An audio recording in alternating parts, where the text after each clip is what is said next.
Buenas tardes, jóvenes. Buenas tardes, licenciado. Buenas tardes, licenciado. Buenas tardes, compañeros. Buenas tardes. Vamos a dar inicio a la clase de hoy. Hoy vamos a hablar un poco sobre la aplicación de la ley penal en el tiempo. A lo que lleguemos hoy va a ser objeto del examen. Si hoy a lo que terminemos hoy, pues de explicar, hasta ahí entra el examen para el día 3. Ahorita les voy a dejar la palabra con el licenciado Andrés para que él pues les explique algunas cosas. Yo estoy aquí en la sesión para aclarar algunas dudas sobre este tema. Entonces, les dejo la palabra con el licenciado Andrés. Gracias, licenciado, muy amable. Buenas tardes, compañeros. Qué gusto saludarlos nuevamente. Espero que estén muy bien. Vamos a dar inicio. No sé si me escuchan claro todos. Así es, Claro. perfecto. Sí, bastante bien. Gracias, muy amables. Entonces vamos a dar inicio con la clase de hoy, con el tema que ya les indicamos a través del grupo de WhatsApp. Cualquier duda o inconveniente, es importante que hagan las preguntas correspondientes para que no tengan duda, ya que, como indicó el licenciado Jairo Cermeño, va a ser objeto de evaluación. Aquí estamos a la orden, tanto mi persona como el IC Jairo. Entonces, si tienen alguna duda, levanten la mano y con mucho gusto vamos a solventarla. Voy a proceder a compartir mi pantalla. Me comentan todos si logran visualizar.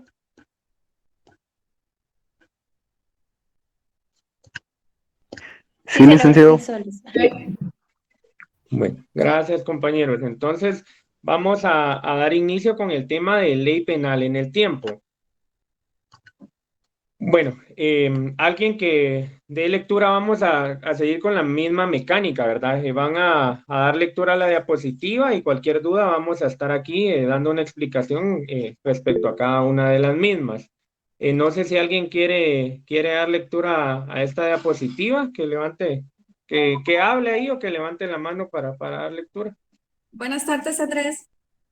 Gracias. Voy a leer. Bien. Cuando la doctrina se refiere a la ley penal en el tiempo, lo hace con el fin de explicar el tiempo de duración de la misma y los hechos que debe regular bajo su imperio. En cuanto a la eficiencia temporal de validez de la ley penal, es el periodo comprendido entre el inicio de su vigencia hasta su abrogación o derogación, de tal forma que su ámbito de validez temporal está limitado en dos momentos: el momento en que nace su promulgación y el momento en que fenece por la abrogación o derogación. Gracias, muy amable. Como lo indica la diapositiva, la ley penal en el tiempo se refiere a ese tiempo de validez y eficacia de la misma y se divide en dos momentos fundamentales. El momento el momento en que se crea la ley, en que se promulga y entra en vigencia, y el momento en que se deroga o abroga la misma. ¿Cuál es la diferencia entre abrogación y derogación? No sé si alguien tiene la respuesta, alguien que quiera apoyarnos con la respuesta, si no, con mucho gusto explicamos, pero si alguien sabe, sería excelente. En el libro estaba, compañero. Bueno, la diferencia entre abrogación... ¿Perdone? Sí, hable. Abrogar es la abolición total de una ley y derogar es la abolición parcial de una ley. Sí, excelente, así es. Como lo indica la compañera, derogación es que una parte de la ley o algún artículo determinado ya no es vigente, ¿verdad? Y abrogación es cuando deja de ser vigente la totalidad de un cuerpo legal. Sobre este tema encontramos el fundamento legal. No sé si alguien tiene encendido el micrófono, que nos haga favor de apagarlo. Gema, tu micrófono. Bueno, muchas gracias. El fundamento legal de esto lo encontramos en el artículo 8 de la Ley del Organismo Judicial. ¿Algún compañero que quiera dar lectura al artículo 8? Vamos a irnos, si quieren, inciso por inciso, ¿verdad? Para que vayamos comprendiendo. Con gusto. si quieren lo hago yo, es derogatoria de las leyes, artículo 8. Las leyes se derogan por leyes posteriores. Inciso A, por declaración expresa de las nuevas leyes. Inciso B, parcialmente por incompatibilidad de disposiciones contenidas en las leyes nuevas con las precedentes. Inciso C, totalmente porque la nueva ley regule por completo la materia considerada por la ley anterior. Inciso D, perdón. Oh, perdón, me pensé que me habían hablado. Inciso D, total o parcialmente por declaración de constitucionalidad dictada en sentencia firme por la Corte de Constitucionalidad. Por el hecho de la derogación de una ley, no recobran vigencia las que ésta hubiere derogado. Muchas gracias. Bueno, entonces lo primero es irnos al inciso A, ¿verdad? Por declaración expresa de las nuevas leyes. Esto quiere decir que la nueva ley va a establecer que va a derogar una ley anterior, ¿verdad? Un ejemplo de esto, por ejemplo, en las disposiciones finales del Código Penal, de nuestro Código Penal, podemos encontrar en el inciso 3 el cual indica que desde que entre en vigor el presente código queda derogado el código actualmente en vigor, contenido en el decreto 2164 de la Asamblea Legislativa de la República de Guatemala. Esto quiere decir que la misma ley, una nueva ley, expresamente va a derogar la aplicación de una ley anterior. El segundo nos dice que parcialmente por incompatibilidad de disposiciones contenidas en las leyes nuevas con las precedentes. Esto quiere decir que alguna ley que se crea va a ser incompatible con una ley anterior. Entonces, obviamente, como la ley posterior es más reciente y se adecúa más a la realidad actual del país, entonces va a aplicarse. Van a quedar derogadas esas disposiciones que sean incompatibles con la nueva ley. Totalmente porque la nueva ley regule por completo la materia considerada por la ley anterior. De igual forma, el fundamento de esto podría ser el inciso 3 de las disposiciones finales del Código Penal, ¿verdad? Que la misma ley establece que deroga completamente el código anterior. Inciso D, total o parcialmente por declaración de inconstitucionalidad dictada en sentencia firme por la Corte de Constitucionalidad. Ustedes en su curso de Derecho Constitucional y Derecho Procesal Constitucional van a ver el tema de la inconstitucionalidad de carácter general y la inconstitucionalidad de carácter parcial. Entonces, la Corte de Constitucionalidad, a través de sus resoluciones, puede establecer que una norma es inconstitucional parcialmente o totalmente y dejar sin efecto la misma, ¿verdad? Entonces se derogaría ya sea la parte que la Corte considere o la totalidad de la ley si así lo considera la Corte, ¿verdad? Y esto es muy importante, establece este artículo que por el hecho de la derogación de una ley no recobra vigencia la que ésta hubiere derogado. Esto quiere decir que si una nueva ley es derogada, no va a entrar en vigencia automáticamente la ley anterior a esa, ¿verdad? Porque como la actual está siendo, ya fue en su momento derogada. Ahora vamos con el tema de extractividad de la ley penal. No sé si alguien nos apoya con la lectura. Perdón, solo me quedó duda con lo último que dijo Andrés, perdone.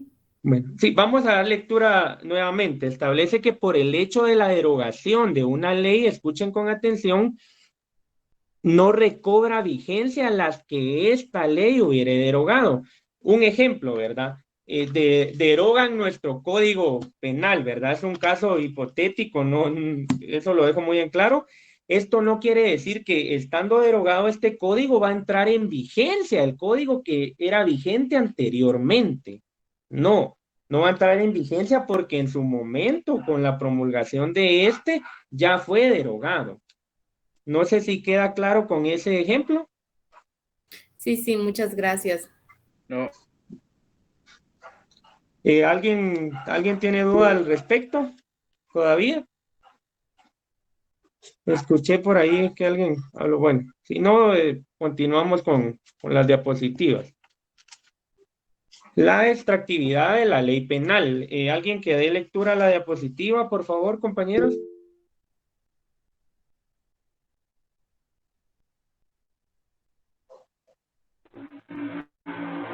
Extractividad de la ley penal. La denominada extractividad de la ley penal contiene una particular excepción al principio general de la retroactividad, por el cual una ley solo debe aplicarse a los hechos ocurridos bajo su imperio, es decir, bajo su eficiencia temporal de validez.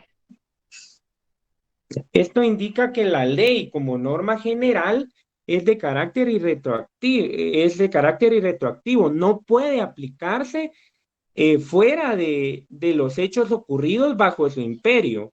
Es decir, que la ley debe aplicarse únicamente a los hechos que ocurrieron durante el tiempo de su validez. Ahora bien, la diapositiva indica que la extractividad es la excepción a esa norma general. Quiere decir que hay algunos casos excepcionales en los cuales sí puede aplicarse una norma que no era vigente al momento de determinados hechos. Y este tema lo continuamos desarrollando con esta diapositiva. Y esta diapositiva, el cuestionamiento que nos hace, ¿es posible aplicar la ley penal fuera de la época de su vigencia? Y la respuesta es afirmativa y la encontramos en nuestro Código Penal.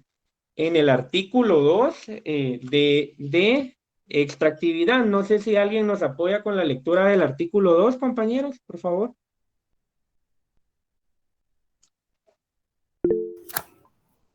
Extractividad.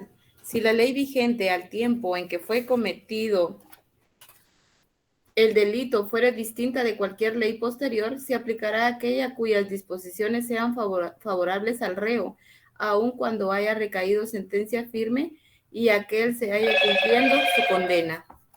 Gracias, muy amable. El artículo 2 nos establece que bajo qué condiciones puede aplicarse la extractividad, bajo qué condiciones se puede aplicar una ley que no estuvo vigente al momento de determinados hechos.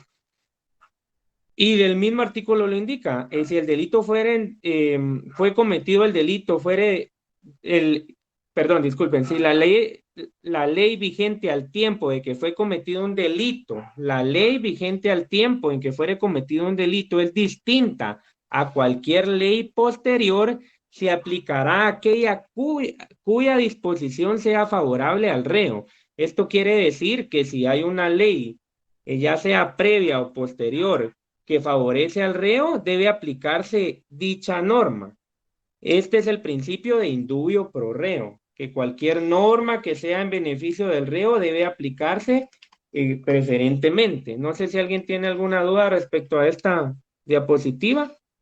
Lo que quiero que entiendan con claridad es que la extractividad es la excepción a la irretroactividad. La irretroactividad nos establece que la ley debe de aplicarse a los actos o hechos que se cometieron bajo su imperio. Y la extractividad es esa excepción. ¿Bajo qué condiciones excepcionales puede aplicarse una ley distinta al tiempo de los actos? Andrés, una pregunta. La extractividad quiere decir entonces que, por ejemplo, si un reo está condenado, por decirte, por el delito de robo, por ejemplo, está condenado a 5 años y en una, ¿qué? Vienen y cambian la ley y lo bajan a una condena de 3 años y el reo ya cumplió esos 3 años, ya puede salir libre, por decirlo así, ¿no? Bueno, no necesariamente libre. Ahorita vamos a eso, porque la extractividad se divide en dos partes, la retroactividad y la ultraactividad. Entonces, en esta diapositiva que continúa, vamos a explicar precisamente lo que el compañero mencionaba y si seguís teniendo la duda, con mucho gusto vamos a resolverla. La diapositiva indica retroactividad de la ley penal. En nuestro país, la retroactividad de la ley penal ha tenido un rango de garantía constitucional. ¿A qué se refiere con que tiene un rango de garantía constitucional? A que es un derecho reconocido por nuestra Constitución y está reconocido en el artículo 15, el cual establece la ley. Miren, como les había indicado la regla general, la ley no tiene efecto retroactivo. La excepción, salvo en materia penal, cuando favorezca al reo. Esto quiere decir que es un derecho reconocido por la Constitución y, como anteriormente lo indiqué, es una excepción a la regla cuando favorece al reo. Continuamos. La retroactividad consiste en aplicar una ley vigente con efecto hacia el pasado, a pesar de que haya cometido el hecho bajo el imperio de una ley distinta y ya se haya dictado sentencia. Cuando la ley posterior al hecho se vuelve hacia atrás para juzgar dicho hecho nacido con anterioridad a su vigencia, estamos en caso de retroactividad. Como lo indicaba el compañero, es aplicar una norma vigente actualmente a un acto o algún hecho que se cometió anterior a la vigencia de esta norma. Y el ejemplo que el compañero nos daba es exactamente el correcto, ¿verdad? Puede que a uno lo condenen, ¿verdad? Por algún delito y un ejemplo, la pena que el Código Penal establecía en el momento en que se cometió, establece que son 5 años y se crea una norma posterior a ese momento donde regía un código distinto. Si la norma favorece al reo, debe de aplicarse esa norma, ¿verdad? Si desfavorece, obviamente no, ¿verdad? Porque ya no es algo conveniente para el reo, ¿verdad? Entonces, un ejemplo, en el delito de lesiones leves, el artículo 148, establece quien causare una lesión leve será sancionado con prisión de 6 meses a 3 años. Y la persona es condenada a 3 años, por ejemplo, ¿verdad? Y hay una nueva ley que se declaró con posterioridad a los hechos en donde se cometieron las lesiones, y esta nueva ley, es un caso hipotético, ¿verdad, compañeros? Indicara que la prisión ya no va a ser de 6 meses a 3 años y establece que va a ser de 1 mes a 1 año. Como favorece al detenido, debe de aplicarse la nueva ley, aunque la misma no hubiera estado vigente al momento de cometerse el delito, ¿verdad? Que en este caso es la lesión leve. No sé si alguien tiene duda respecto a la retroactividad. Dice, se llama retroactividad porque precisamente es retroceder al momento en que se cometieron los hechos, ¿verdad? Para aplicar una ley vigente. Licenciado, Ujú. una consultita. ¿La retroactividad aplica para cualquier delito, aun si fuere asesinato? Sí, siempre y cuando favorece al reo. La excepción, la excepción lo indica con claridad, ¿verdad? Y es algo, como les indicaba, de carácter constitucional. La Constitución, como lo decía en el artículo 15, establece literalmente, por eso se los coloco entre comillas, la ley no tiene efecto retroactivo, salvo en materia penal cuando favorece al reo. Siempre y cuando favorezca al reo puede aplicarse la retroactividad.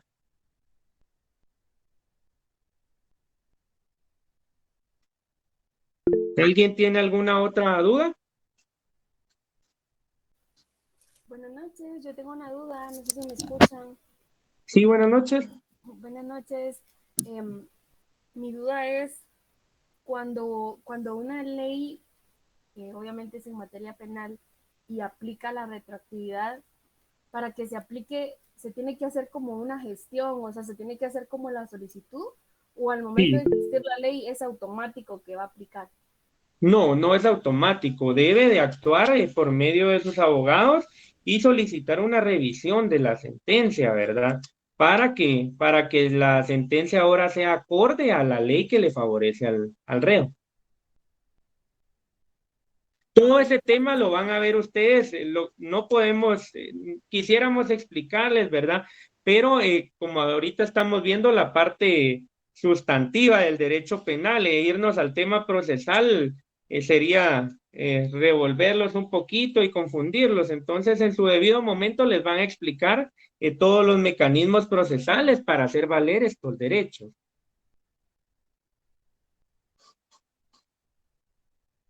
Bueno, continuamos. Ahora, como les indicaba, Andrés, sí, perdone. perdón, me pregunta, ¿el artículo 48 que leíste, de qué ley era, perdón? Leímos el artículo 8 de la ley del organismo judicial. Artículo 8 de la ley de... Y para la retroactividad, leímos que su fundamento constitucional es el artículo 15. Muchas gracias, Andrés.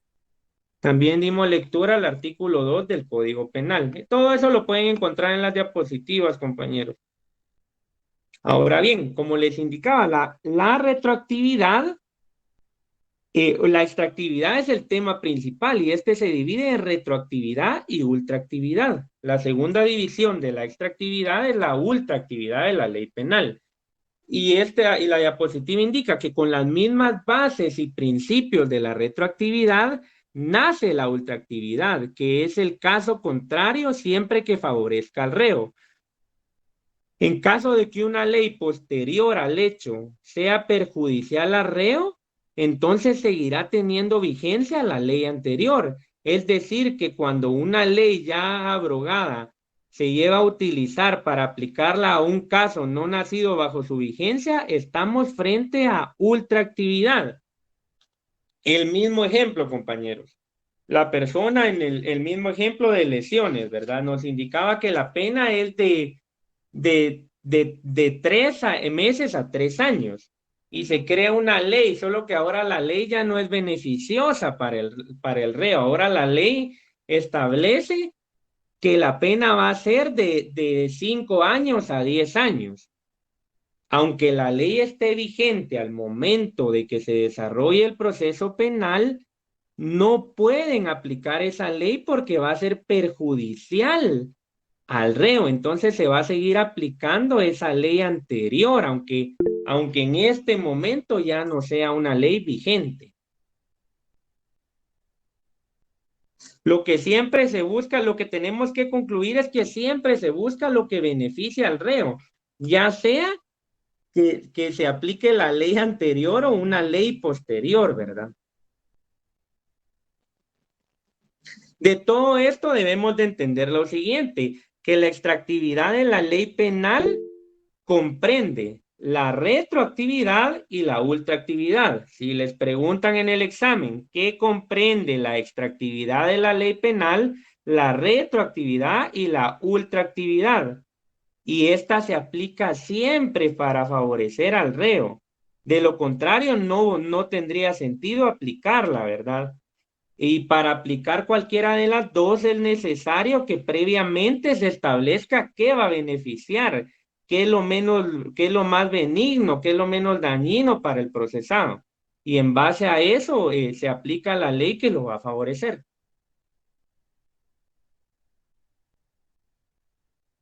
No sé si alguien tiene alguna duda respecto al... Licenciado, lo que yo entendí de la ultraactividad es de que si un detenido está en proceso y se le está aplicando una ley y en el transcurso del juicio, por decirlo así, entrara en vigencia otra, se sigue usando la anterior. Sí, se sigue utilizando la ley anterior porque es la que va a beneficiar, siempre y cuando la ley posterior vaya a perjudicarlo, ¿verdad? La condena ahora es mayor, ese era el ejemplo. El mismo ejemplo, solo que en uno de los ejemplos la condena es menor, entonces ahí va a tener efecto retroactivo. Y si la condena es mayor, no se debe aplicar y tiene efecto ultraactivo, ¿verdad? Es la ultraactividad. Gracias. De nada. Con una preguntita. Recuerdo que en Introducción al Derecho se nos indicaba que en Guatemala no se aplica la ultraactividad. No sé si eso es correcto. Sí, esto estamos viéndolo meramente doctrinario, ¿verdad? De hecho, ustedes se remiten a su código penal. Siempre en derecho penal 1 y 2, en la parte sustantiva, vemos lo que es la doctrina, ¿verdad? Pero si ustedes se dan cuenta, lo que tiene fundamento constitucional y fundamento legal es la retroactividad en nuestro país. Ahora bien, un ejemplo, ¿verdad? Por ejemplo, usted cometió un delito de asesinato, ¿verdad? Al momento que cometió el acto está vigente el Código Penal actual, ¿verdad? Usted no puede aplicar la ultraactividad y solicitar que se le aplique el Código Penal anterior a este, ¿verdad? Porque la sanción era menor. Aunque, o sea, usted no puede solicitar que se le aplique el código anterior, el código anterior, ¿verdad? Usted, o sea, ese código ya fue derogado en su momento, ¿verdad? Muy bien, muchas gracias. Ahora bien, si la ley es posterior, usted cometió el hecho ahorita y lo están juzgando en 2, 3 años y hay otro código vigente, sí puede aplicar la retroactividad, o sea, porque va a beneficiar al reo. Lo que siempre se busca es que beneficie al reo por el principio de indubio pro reo que se establece en el artículo 15 constitucional. De hecho, marquen su constitución en el artículo 15 con el principio de indubio pro reo. Esa es pregunta de examen público, compañero. Y aquí nos establece casos en que se pueden presentarse la sucesión de leyes penales. Y la diapositiva nos indica que los especialistas han considerado que durante la sucesión de leyes penales en el tiempo pueden presentarse 4 casos que son los siguientes. Ahorita los vamos a desarrollar. El primero es que la nueva ley crea un tipo penal nuevo.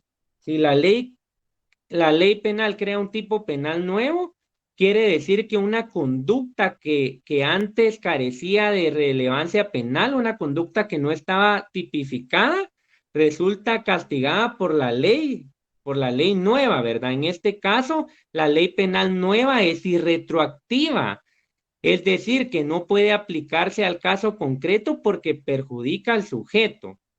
Vamos a explicar esto. Por ejemplo, ¿verdad? Hay una actividad que actualmente no... un ejemplo, ¿verdad? Es un caso hipotético para que lo entiendan y hacemos, o sea, ponemos ejemplos como cotidianos o cosas que hacen comúnmente para que lo entiendan, ¿verdad? Que tomar actualmente, ¿verdad? Uno puede ingerir bebidas alcohólicas en su casa, o sea, no está prohibido ingerirlas fuera de determinado horario, ¿verdad?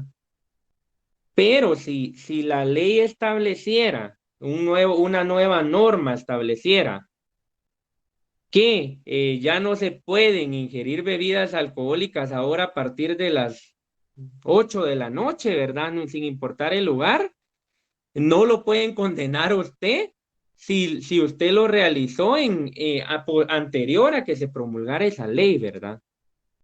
Por eso establece que una nueva ley crea un tipo penal. Con tipo penal nos referimos a esa conducta que el derecho penal considera constitutiva de delito, ¿verdad? El verbo rector y la pena que considera el Código Penal como delito. No sé si ¿alguien tiene duda al respecto de la primera? Bueno, vamos con la segunda. La ley nueva destipifica un hecho delictuoso. Igual, nos vamos con casos hipotéticos, ¿verdad? Lo que establece la definición quiere decir que una ley nueva le quita técnica o expresamente el carácter delictivo a una conducta reprimida o sancionada por una ley anterior. En este caso, la ley penal nueva es retroactiva, es decir, que debe aplicarse al caso concreto porque favorece al reo. Actualmente, ¿verdad? El delito de lesiones leves, como ya lo indicábamos, es un tipo penal, lo encontramos en nuestro ordenamiento jurídico penal. Pero si el día de mañana o sea, condenan a alguien, ¿verdad? Por el delito de lesiones, ¿verdad? Y el día de mañana se promulga una nueva ley, un nuevo código penal, donde no se considere como tipo penal el delito de lesiones, entonces como favorece a la persona que fue condenada, debe aplicarse esa nueva ley. Por eso dice destipifica, porque va a quitar de los tipos penales esa conducta realizada por el sujeto que ya fue condenado. ¿Alguien tiene alguna duda al respecto del tema? Bueno, vamos con la tercera. La ley nueva mantiene la tipificación del hecho delictivo y es más severa. ¿Alguien podría dar lectura a esto, por favor?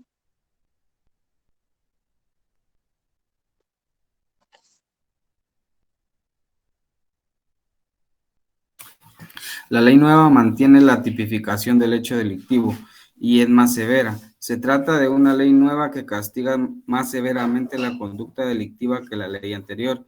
En este caso, la ley penal nueva resulta irretroactiva, es decir, no puede aplicarse al caso concreto porque es perjudicial para el reo. Gracias, compañero. Bueno, a esto como lo indica el título, ¿verdad?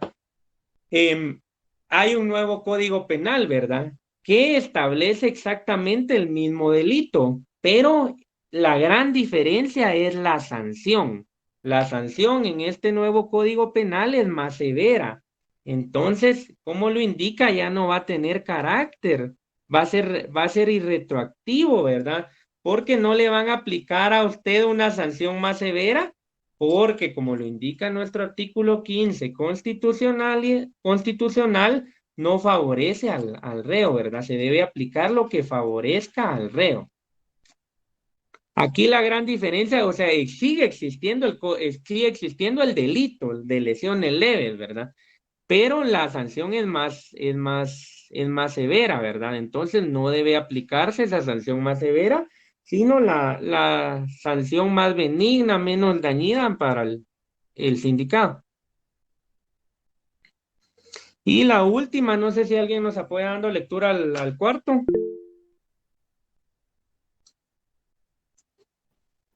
La ley nueva mantiene la tipificación del hecho delictivo y es menos severa.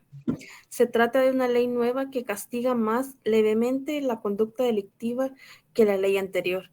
En este caso, la ley penal nueva es retroactiva, es decir, que puede aplicarse al caso concreto porque favorece al reo. Alguien que nos explique, ya habiendo visto las otras tres. Aquí existe el tipo penal todavía, al igual que el caso anterior, pero en vez de ser más severa la sanción es menos severa. Entonces, ¿cuál ley debe aplicarse, la nueva o la anterior? La nueva, porque favorece al reo. Nueva. ¿Y cómo se llama el principio? Retroactividad. ¿Y retroactividad? Indubio pro reo. ¿Y el fundamento constitucional? Indubio pro reo. ¿Y fundamento constitucional? Artículo 15. 15. Ahí estamos. Esa es pregunta de exámenes, compañeros. Todas las garantías, y va a ser pregunta en su privado, eso es fundamental que lo sepan.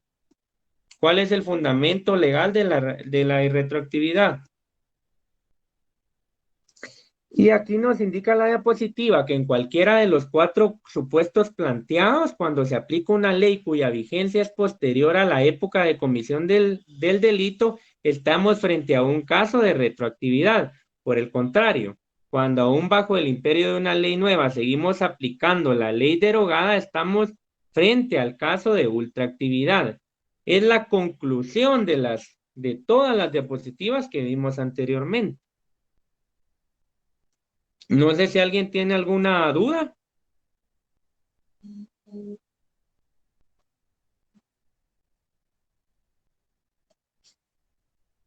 Bueno, continuamos entonces. Es importante, siempre les digo, ¿verdad? Si ustedes tienen alguna duda, es importante que pregunten, que no les importe que van a verlos ahí su amigo de clases y va a decir, ay, este anda preguntando. No, o sea, es baboso no el que pregunta, sino el que se queda con la duda, ¿verdad, compañeros? Tienen que resolver las dudas ahorita porque en el examen van a quererla resolver con el otro y eso no es lo correcto, ¿verdad? Entonces, si tienen alguna duda o si a alguien le da pena preguntar acá, con mucho gusto me puede preguntar al número de WhatsApp y yo voy a resolverle su duda, ¿verdad? Lo importante es que lleguemos al examen preparados y le remarco siempre, las diapositivas son una guía para el examen. Aquí van a encontrar la página, imagínense, con el licenciado, el maestro Jairo les pone sencillas las cosas, les indica en qué página van a encontrar cada tema, pero es importante que nosotros demos lectura, ¿verdad? El derecho es muy extenso y la cátedra es para dar esas bases que a ustedes les permitan estudiar y conocer a profundidad cada uno de los temas. Ahora Mira, no sé. Andrés, yo tengo una duda. Ajá. Disculpa. Fíjate, ¿me podrías dar un ejemplo del primero donde dice la nueva ley crea un tipo penal nuevo? Es que eso no lo entendí, fíjate. Por ejemplo, ¿verdad? Gracias por preguntar. Así tienen que hacer porque es importante que entendamos en este momento, ¿verdad? Por ejemplo, vos en lo que les indicaba, ¿verdad? Vos el día de hoy te tomás una cerveza a las 7 de la noche en tu casa, ¿verdad? Eso no es un delito, eso no es un tipo penal, eso no lo encontramos en nuestro Código Penal. El ordenamiento jurídico guatemalteco no lo considera como una conducta típica, susceptible de una sanción. Eso no está tipificado. Ahora bien, el día de mañana o en un mes, el Congreso de la República crea una norma que prohíba consumir bebidas alcohólicas en ese horario, no van a aplicar, es un nuevo tipo penal, existe un nuevo tipo penal, se crea una nueva norma, pero no te van a aplicar esa norma porque fue posterior al acto que vos cometiste, ¿verdad? A la actividad que vos realizaste. Ok, gracias, ya entendí. Bueno, gracias, compañero. Y ahora la retroactividad de la ley penal y la cosa juzgada. Es procedente aplicar la retroactivamente la ley penal más benigna al condenado aún existiendo cosa juzgada, no solo porque científicamente prevalece la norma sustantiva sobre la adjetiva. ¿Alguien que nos dé la diferencia sobre de introducción al derecho entre norma sustantiva y adjetiva? O que nos dé un ejemplo de un código que sea de norma sustantiva y un código que sea de norma adjetiva. Es importante que lo sepamos.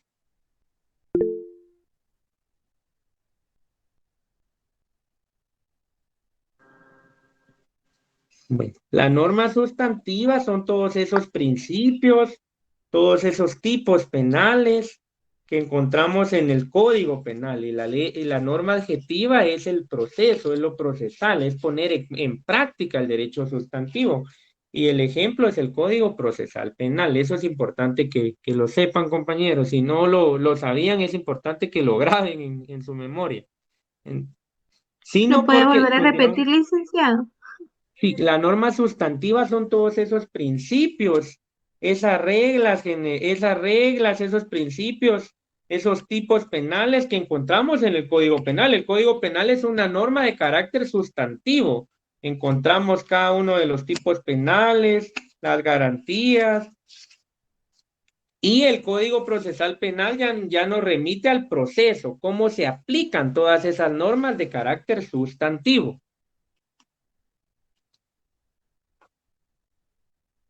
Bueno, entonces iniciamos nuevamente con la lectura. Es procedente aplicar retroactivamente la ley penal más benigna, que es más benigna, menos dañina, al condenado aún existiendo cosa juzgada. No solo porque científicamente prevalece la sustantiva sobre la adjetiva, la norma sustantiva sobre la adjetiva, sino porque la retroactividad de la ley penal favorable al reo tiene rango constitucional y desde el punto de vista legal, una norma constitucional prevalece siempre sobre un precepto o disposición ordinaria. Entonces, aunque ya haya terminado el caso, aunque ya sea cosa juzgada, ya sea dictado sentencia, la sentencia sea ejecutoriada, ¿puede aplicarse la retroactividad si favorece al reo? Sí. ¿Y por qué motivo? Porque es una garantía constitucional. Y la Constitución en jerarquía normativa está por encima de cualquier ley ordinaria.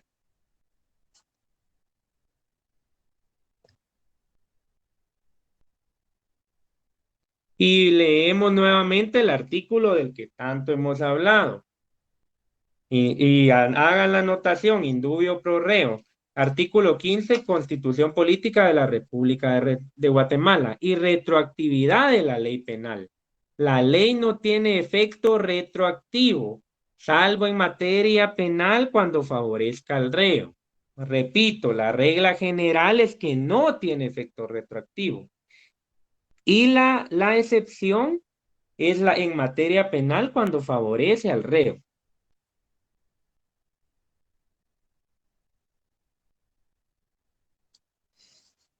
Vamos con las leyes excepcionales o temporales. Son las que fijan por sí. No sé si alguien nos apoya con la lectura. Sí, tenemos participación. Más compañeros que nos apoyen, algunos que no hayan participado. Es importante que hablen leyes todos. excepcionales o temporales. Son los que fijan por sí mismos su ámbito de validez temporal. Fíjese que tiene un poquito de interferencia ahí con su bocina, me imagino eso. Pero si no, que dé lectura a otro compañero. Gracias por participar. Adelante. Gracias. Yo, licenciado. Sí, está bien, dé Son lectura. las que fijan por sí mismas su ámbito de validez temporal, es decir, que en ellos mismos se fija su tiempo de duración y regula determinados conductos sancionados temporalmente. Tal es el caso de las leyes de emergencia y las leyes extraordinarias de la policía. Artículo 3, Código Penal. La ley excepcional o temporánea se aplicará a los hechos cometidos bajo su vigencia, aun cuando hubiere cesado al tiempo de dictarse el fallo, salvo lo dispuesto en el artículo 2. Bueno, esto establece que las leyes excepcionales o temporales son esas leyes que, como su nombre lo indica, se dictan en estados de excepción. Los estados de excepción van a verlo, me imagino, también en su curso de Derecho Constitucional, van a encontrarlos en la Ley de Orden Público, es una ley de carácter constitucional. Y son todas las leyes excepcionales o temporales, son esas leyes que su ámbito de aplicación es un tiempo fijado, ¿verdad? Determinado, que se dictamina la fecha de inicio en que se empiezan a aplicar y la fecha en que va a finalizar la aplicación de las mismas. Y un claro ejemplo de esto son todas esas medidas que se tomaron para la pandemia, ¿verdad? Del COVID-19. Creo que todos estuvimos ahí en algún momento estresados, que no podíamos salir, porque se habían dictado estados de excepción que nos limitaban la libre locomoción, ¿verdad? También habían establecimientos públicos que no podían atender, ¿verdad? Porque corríamos riesgo en cuanto a la salud. Entonces, todas esas normas que se dictaron para ese momento determinado, para esa circunstancia determinada, son leyes excepcionales o temporales. No sé si alguien tiene alguna duda de qué es una ley excepcional o temporal. Licenciado, buenas noches. Solo una consulta. Un ejemplo de un suceso político en donde se haya aplicado la retroactividad, que usted supiera, que nos lo pudiera compartir para que quede un poquito así más claro, licenciado. Miren, yo la verdad creo que no he vivido así tantísimos acontecimientos Sí, sí. políticos, ¿verdad? Me Solo- veo algo grande, Es que pero... Andrés, eso No, estaba pero viendo. sí. Andrés, Se habla mucho de la retroactividad de la vea, ley. solo Héctor, permítame. Dígame. Le habla el licenciado Jairo. Fíjense que un acontecimiento político, yo sé a cuál se refiere, es el caso de la UNE.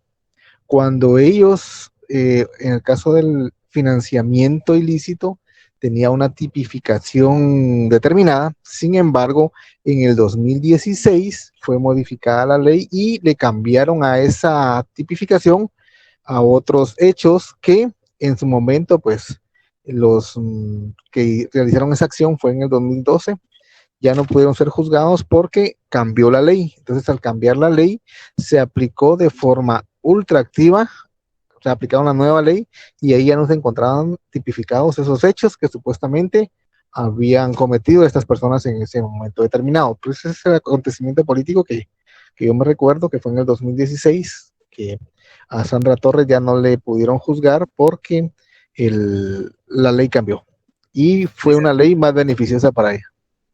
Usted habla de ley ultraactiva, licenciado, porque no había una sentencia aún. Fíjense que independientemente si hay una sentencia o no hay una sentencia, si está en proceso, lo que tiene que ir es apelarse. Ahora, si ya hubiera una sentencia debidamente ejecutoriada, el recurso idóneo para revertir esa situación es el recurso de revisión que se plantea cuando ya la sentencia está en proceso de ejecución. Gracias, licenciado. Bueno, solamente. Gracias, Lick, muy amable.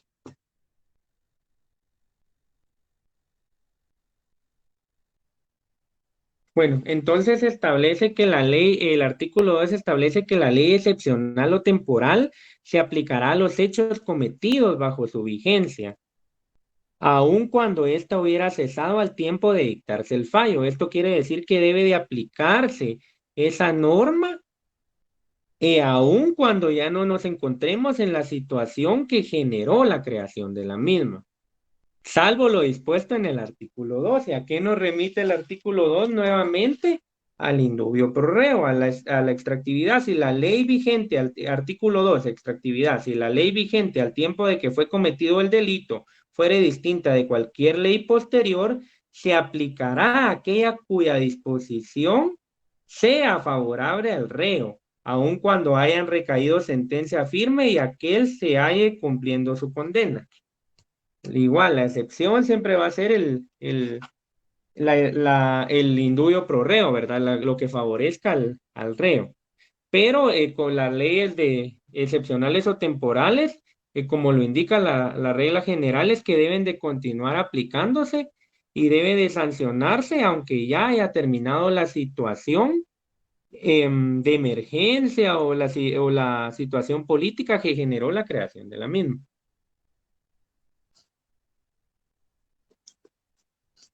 Bueno, ahora vamos Perdón, Lec.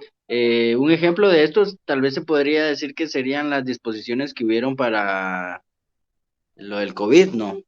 Sí, así es. Ah, ok, Todas esas gracias. fueron leyes de emergencia, ¿verdad? Leyes temporales, ¿verdad? Que el momento requirió que fueran creadas, ¿verdad? Para poder contener en ese momento la pandemia. Bueno, aquí en consideraciones generales vamos a empezar a ver el tema de la ley penal en el espacio.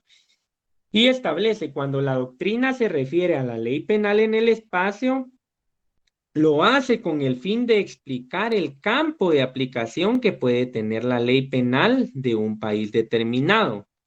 La determinación del ámbito espacial de validez de la ley penal es el resultado de un conjunto de principios jurídicos que fijan el alcance de la validez de las leyes penales del Estado con relación al espacio. El espacio se refiere al lugar, al territorio. La ley penal de un país regularmente trasciende a regular hechos cometidos fuera de su territorio. Y aquí nuestro objeto de estudio. Y nos da un ejemplo, ¿verdad? Si una misma ley penal rigiera en todas partes del mundo, no existiría este problema de la ley penal en el espacio. pero la gran variedad de legislaciones son diferentes, entonces debe de establecerse qué alcances de aplicación tiene determinada ley en el espacio, ¿verdad? Si puede aplicarse en otro lugar, ¿verdad? Diferente a nuestro país, una ley nuestra, ¿verdad? O un código penal salvadoreño, ¿qué tanto puede aplicarse o qué tanto puede regir a conductas desarrolladas en nuestro país, ¿verdad? Bueno, estas son las consideraciones generales. Y nuevamente nos hacemos la pregunta, ¿se puede aplicar la ley penal de un territorio distinto del país al cual pertenece? Es decir, ¿se puede aplicar tanto en el espacio territorial del país, en nuestro caso Guatemala, como en el espacio territorial del extranjero? Este interrogante se resuelve en base a los siguientes principios. Y para esto es fundamental, ¿verdad? Que dar lectura a un artículo y que vamos a leer ahorita en un momentito. Y establece el principio de territorialidad. Este interrogante se resuelve en base a dos principios. La territorialidad. Y este principio, ¿alguien puede dar lectura? ¿Qué sostiene este principio? Claro, Sostiene que la ley penal debe aplicarse únicamente a los hechos cometidos dentro de los límites del territorio del Estado que la expide. Y dentro de esos límites, la ley penal debe aplicarse a autores cómplices de los delitos, sin importar su condición de nacional o extranjero, de residente o transeúnte, perdón, no sé cómo se pronuncia, ni la pretensión punitiva de otros estados. Se fundamenta en la soberanía de los estados, por lo que la ley penal no puede ir más allá del territorio donde ejerce su soberanía determinado estado. Ya, y esto nos remite al artículo 4 del Código Penal. Y aquí les proyecto el artículo 4, el cual establece territorialidad de la ley penal. Salvo lo establecido en tratados internacionales, este código se aplicará a toda persona que cometa delito o falta en el territorio de la República o en lugares o vehículos sometidos a su jurisdicción.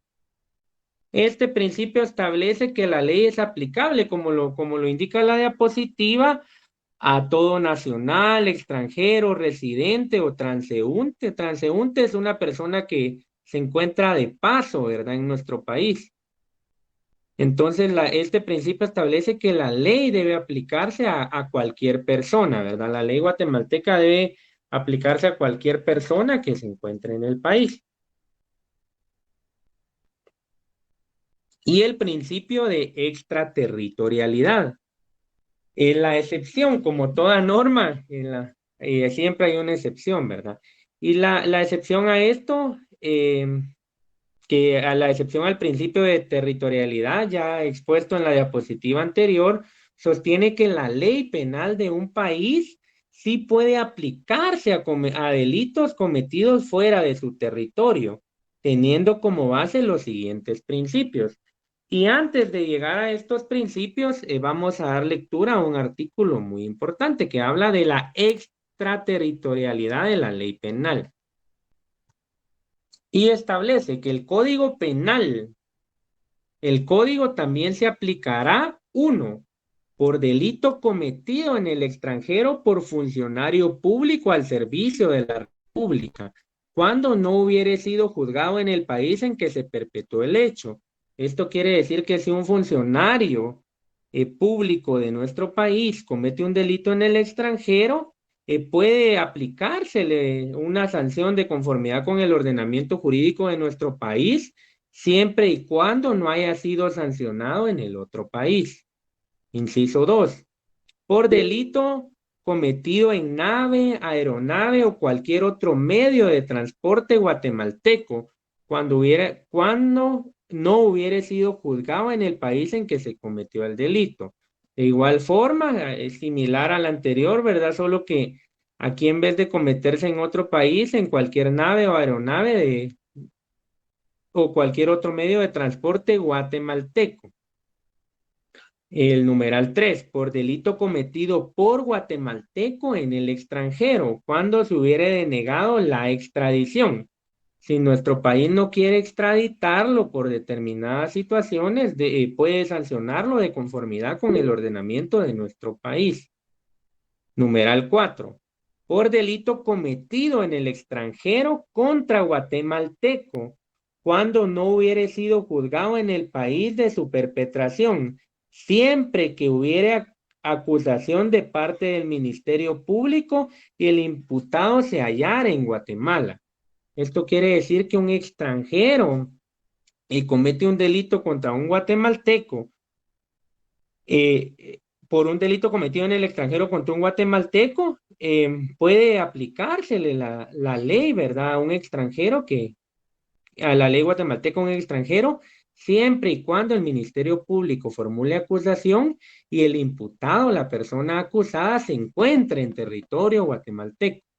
Por ejemplo, ¿verdad? Viene cualquier nacionalidad, colombiano, venezolano, israelí, lo que ustedes gusten, y comete un delito en contra de un guatemalteco aquí en nuestro país, se encuentra el imputado aquí en nuestro país, puede aplicársele la ley de nuestro país. 5, por delito que por tratado o convención deba sancionarse en Guatemala, aun cuando no hubiere sido cometido en su territorio. Esto quiere decir que si Guatemala en los diferentes tratados acuerda que va a juzgar ciertos delitos, aun cuando fueron cometidos fuera de nuestro territorio, debe de realizarlo, ¿verdad? Y esto porque un tratado internacional o una convención es un compromiso que adquiere nuestro país y por ello debe de aplicar el ordenamiento jurídico penal guatemalteco para cumplir con esta obligación, ¿verdad? Y 6, por delito cometido en el extranjero contra la seguridad del Estado, el orden constitucional, la integridad de su territorio, así como la falsificación de firma del presidente de la República, falsificación de moneda o billetes de banco, de curso legal, bonos y demás títulos y documentos de crédito.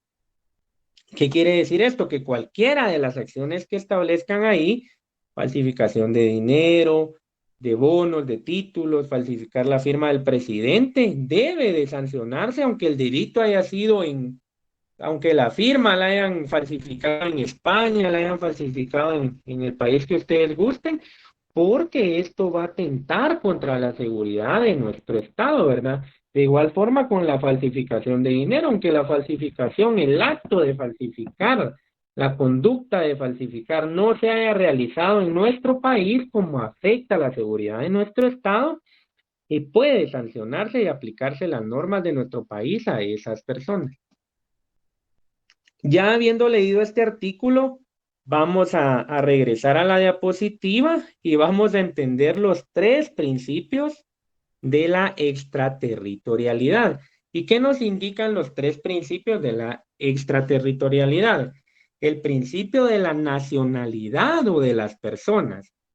Y este principio nos establece que la ley del Estado sigue al nacional donde quiera que vaya, de modo que la competencia se determina por la nacionalidad del autor del delito y tiene en la actualidad aplicación cuando se dan las siguientes circunstancias. La primera, que el delincuente nacional no haya sido penado en el extranjero y que se encuentre en su propio país. Se fundamenta en un recelo, es decir, una desconfianza existente respecto a una posible falta de garantías al enjuiciar el hecho cometido por un nacional en un país extranjero.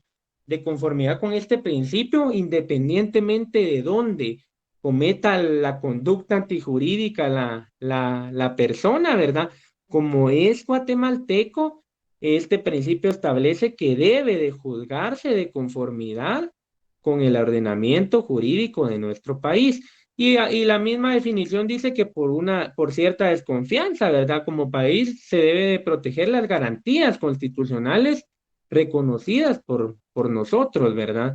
Entonces, quizás esas garantías no son las adecuadas en otro país, entonces este principio establece que se deben de respetar esas garantías y se debe de juzgar al guatemalteco de conformidad con el ordenamiento jurídico guatemalteco. El segundo principio, estos son temas meramente doctrinarios, ¿verdad, compañeros? Que se reflejan en algunos aspectos y similitudes con el Código Penal, ¿verdad? Pero estos principios son doctrinarios. Principio real de protección o de defensa. Este principio fundamenta que la extraterritorialidad de la ley penal, diciendo que un Estado no puede permanecer aislado frente a los ataques contra la comunidad que representa, por el solo hecho de que lo realicen en el extranjero, de tal manera que la competencia de un Estado para el ejercicio de la actividad punitiva está determinada porque el interés lesionado o puesto en peligro por el delito sea nacional. Un típico ejemplo es la falsificación de moneda, que ya la vimos en el artículo, y ahí les indica la misma diapositiva bajo qué principio se basa cada uno de los incisos, ¿verdad? Si ustedes se dan cuenta, no manejamos un criterio general, ¿verdad? Un principio general para nuestro ordenamiento jurídico. Bueno, el típico ejemplo es la falsificación de moneda nacional en el extranjero. Su finalidad es defender y proteger los intereses nacionales por ataques venidos desde otro país. Y como les indicaba en el inciso, es cierto que él no cometió una conducta o sea, él no cometió su delito, no realizó una conducta antijurídica en nuestro país, pero como esa conducta realizada por el imputado afecta los intereses de nuestro país, debe de sancionarse conforme a nuestro Código Penal. Y el principio universal o de la comunidad de intereses. Y este principio sostiene que la ley penal de cada estado tiene validez universal, por lo que todas las naciones tienen derecho a sancionar a los autores de determinados delitos, no importando su nacionalidad, en lugar de comisión del delito ni el interés jurídico vulnerado. La única condición es que el delincuente se encuentre en su territorio, en el territorio de su estado y no haya sido castigado por este delito. Y aquí establece para que lo relacionen, ¿verdad?, de forma más detenida con su artículo 5 del Código Penal. Bueno, ahorita vamos a ver el tema de extradición. Aquí en extradición nos vamos a quedar, ya queda aquí un poquito de tiempo, ¿verdad?, para que termine la clase. Es un tema bastante sencillo y nos vamos a quedar en las clases de extradición. Le repito, si alguien tiene dudas, pregunte, Licenciado. ¿verdad? Ajá. Adelante, compañera. Gracias, muy amable. Tengo una duda respecto a justo lo que acabas de decir. Por ejemplo, yo he tenido como mucha duda respecto al caso, por ejemplo, para poner un ejemplo de Valdizón, pongámosle, que él cometió un delito y fue extraditado y cumplió una condena y demás. Cuando esto sucede, la persona que haya cometido el delito siempre queda como que con sus documentos manchados, pongámosle, o le aparece que también cometió el delito aquí en Guatemala, aunque haya pagado la condena en otro país, o viceversa, pongámosle, lo cometió en otro país y es juzgado aquí, siempre le queda como que manchado o el récord. Lo que pasa es de que si no fue juzgado, les voy a comentar el caso de los antecedentes, ¿verdad?, penales y policíacos. Uno tiene antecedentes penales si tuvo un proceso en nuestro país y fue condenado por ese proceso en nuestro país, pero sí debe de ser en nuestro país. Y policíacos por el simple hecho de haber sido detenido por la Policía Nacional Civil en determinado momento, ¿verdad? Entonces, antecedentes penales, si usted lo ligaron a proceso por determinado delito, el hecho de haber ingresado al sistema penitenciario de nuestro país, por eso se llaman antecedentes penales. Haber ingresado al sistema penitenciario de nuestro país ya le aparecen antecedentes penales, pero en el caso de Valdizón, que fue juzgado, ¿verdad? En otro país, no, ¿verdad? Porque como lo indica, ¿verdad? Si usted se da cuenta en cada uno de los principios y en cada uno de los incisos del código, ¿verdad? Del artículo 5 del código, establece siempre y cuando no haya sido juzgado en otro país. Entonces, no puede ser juzgado, o si ya fue juzgado allá, quizá ya tenga antecedentes, ¿verdad? Pero aquí no, porque no, o sea, no fue sometido a la justicia de nuestro país. Ahora bien, él me imagino que en el caso particular, ¿verdad? Ya él, no sé si tendrá en este momento, no sé cómo estará su situación jurídica, pero son por actos totalmente diferentes a los que cometió en otro país. Si no estoy mal, en Estados Unidos fue por lavado de dinero y aquí son otros casos, ¿verdad? Por los que está siendo juzgado. Licenciado. Él al momento de cometer el delito estaba en Guatemala. Mm. Por Sí, esa pero razón no, o sea que únicamente que haya sido juzgado tiene como que ese récord criminal, pongámosle. De otra manera no. que haya ingresado al sistema penitenciario de nuestro país, el hecho de que haya sido ligado a proceso y le hayan dictado auto de prisión preventiva, ya tiene antecedentes penales. Ahora bien, policíacos es por el simple hecho de que lo detuvo la policía y lo llevó a un juzgado, ¿verdad? Aunque lo hayan en la primera declaración le hayan dictado falta de mérito, pero el hecho de que lo detuvieron y existió una prevención policial con su identificación, eso quiere decir que ya tiene antecedentes policíacos, ¿verdad? Ahora los penales son relacionados a si se dicta un auto de procesamiento, ¿verdad? Y un auto de prisión preventiva. Solo una cosa que quiero aclarar, en el caso de Valdizón, él fue capturado en los Estados Unidos de Norteamérica. Y si bien es cierto, algunos hechos los cometió acá, afectaron intereses y utilizaron bancos estadounidenses para cometer la acción. Entonces los intereses nacionales de Estados Unidos se vieron afectados. Entonces los hechos no los cometió exclusivamente acá. Esa era la única aclaración que tenía acá. Gracias, Lick. Sí, como lo indica gracias, Lick, como le indica el Lick, o sea, vean detenidamente cada uno de los incisos, aquí lo leímos detenidamente, ¿verdad? Pero es importante que lo lean con detenimiento y si tienen alguna duda me la hacen saber y mi persona o el licenciado Jairo, con mucho gusto, vamos a ver la forma de solventar esas dudas, ¿verdad? Bueno. Licenciado. Solo un ejemplo, si yo cometo un delito en Guatemala, por decirlo así, me voy viviendo a El Salvador y no me juzgan allá, y resulta que de casualidad vengo a Guatemala nuevamente y me capturan, obviamente me van a dar prisión, ¿verdad? Pero no le van a dar prisión necesariamente, pero sí le van a iniciar la persecución penal ya está iniciada, ¿verdad? Desde el momento en que están solicitando su orden de aprehensión, esté uno en Guatemala. Pero pongámosle que mi país no me puede reclamar, por decirlo así. Definitivamente sí, pero como no me juzgaron en mi país, Guatemala estaría en toda la obligación de juzgar. Sí, así es. Aquí vimos el inciso respecto a... Ajá. Eso es lo que yo entiendo, sí. O sea, me imagino que hay un tratado o algo así que lo vamos a ver más adelante en la extradición.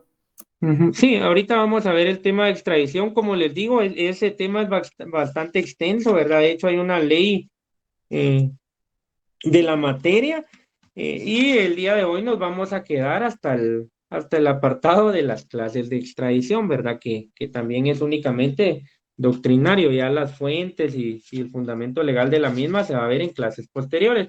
Pero sí, o sea, lo importante es que lean detalladamente de hecho, los principios que les dimos, ahí aparece el inciso con el que más se relaciona y como les decía, Guatemala no basa su legislación estrictamente en el principio de la nacionalidad o de la personalidad o en el principio real o de protección de defensa, no, ¿verdad? Basa su legislación en diferentes principios. Vamos a ver rapidito este tema de la extradición.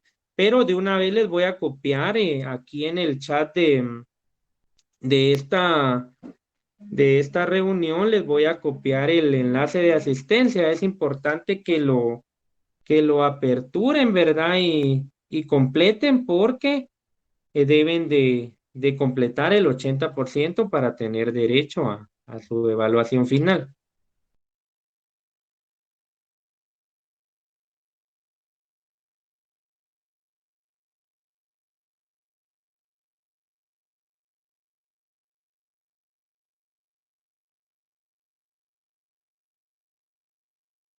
Nick, solo una pregunta.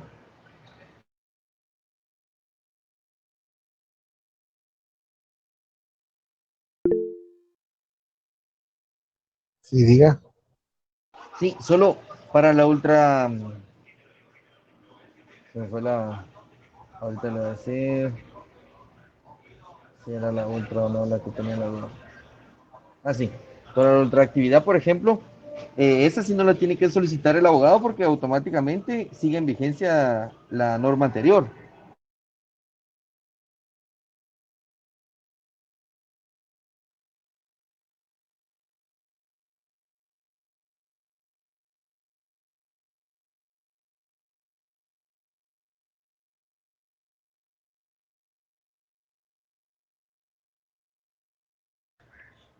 Fue.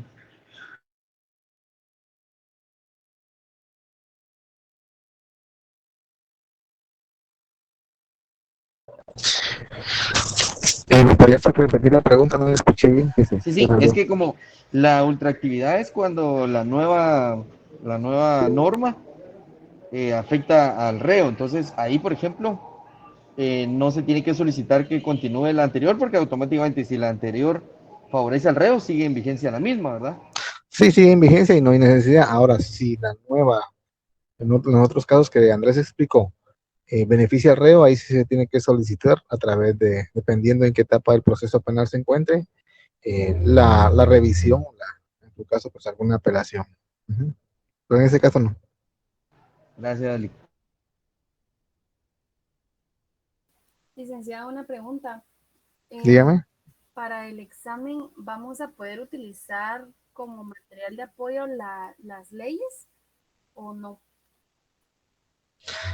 Fíjese que para el examen sí se puede utilizar, pero hay que tener mucho cuidado con las leyes que van a utilizar porque hay unas que están derogadas, otras están modificadas. Ok, muchas gracias, licenciada.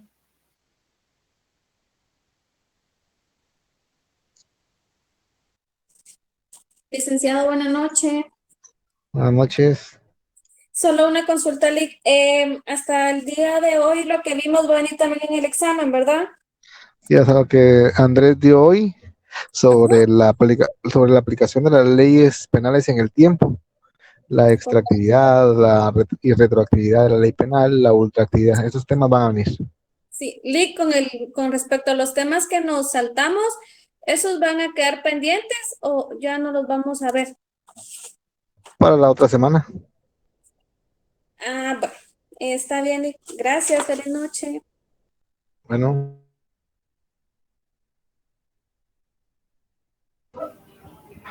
Buenas noches, licenciado. Buenas noches.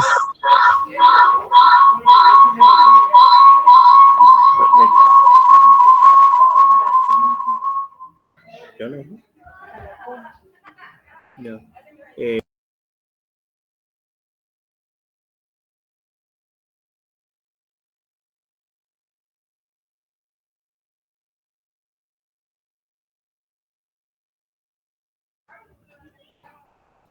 Vamos a ver. Se me olvidó. Es que se me olvidó. ¿Qué página es, compañero? La última.